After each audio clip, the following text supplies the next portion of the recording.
Welcome everybody To cut to the chase. I'm Marcus. and I'm Fernando. It's nice to have you guys with us today. So what is cut to the chase? On this vlog, podcast, whatever you want to call it, we're mainly going to talk about three things. One, we just want to find a way to stay in touch with all of you guys, especially since we're not able to cut your hair. The second thing we want to do is talk about different things about the barber industry, just to kind of give you some ins and outs of what goes on in our daily lives at work. The third thing is we kind of just want to let you guys know who we are. Who is Marcus?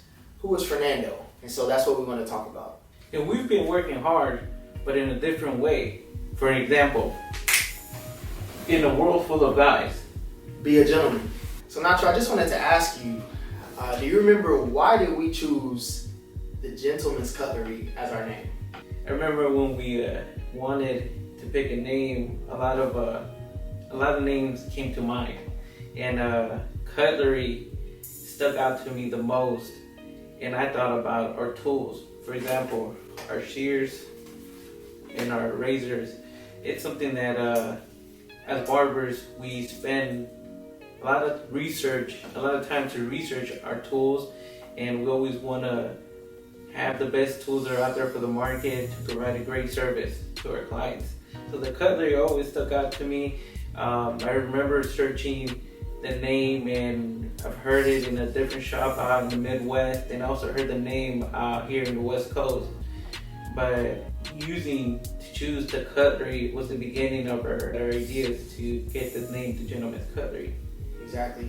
And as Fernando mentioned, we wanted to set ourselves apart from those other shops because we didn't want to steal their name necessarily. So he told me about the cutlery, and I was like, man, that sounds really classy. I really liked it. So I said, well, let's try to think of something we can put in front of the cutlery. And we've always tried to behave in a manner that draws people to us. We try to be kind, generous individuals. We try to behave in a way that is respectful to men, women, and children. And so the Gentleman's came to mind. And so we'll talk a little bit more about that. That actually leads us to our second question. What does it mean to you, Fernando, to be a gentleman? I mean, to be a gentleman nowadays, in this era, to me, it's the person within you. It's how you treat others. It's how you try to have the best interest for other people. Here at the shop, they're not just our clients bi-weekly or monthly. These are relationships that we build throughout time. We try to look out for them. Mostly it's through hair and their style, but sometimes it's personal, and we try to be there for them. So to be a gentleman nowadays, I would say it's the person within you, how you treat others.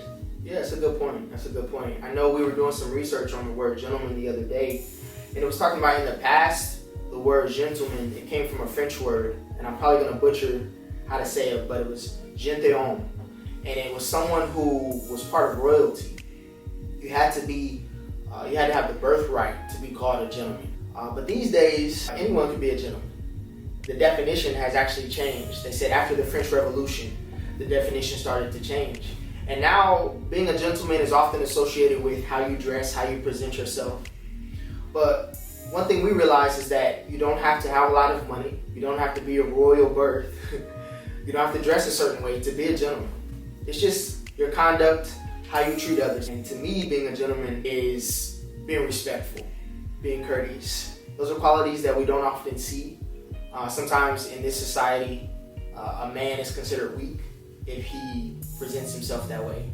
But actually, there's a lot of power in being a gentleman and in elevating others. So now you know why Marcus and I chose the name, the Gentleman's Cutlery, for our shop. And you also got a chance to hear us talk about what being a gentleman means to us. But now it's your turn. Give us a like and drop a comment letting us know, what does being a gentleman mean to you? But if you drop a negative comment, you will be blocked. Oh, just kidding. But remember, in a world full of guys, be a gentleman.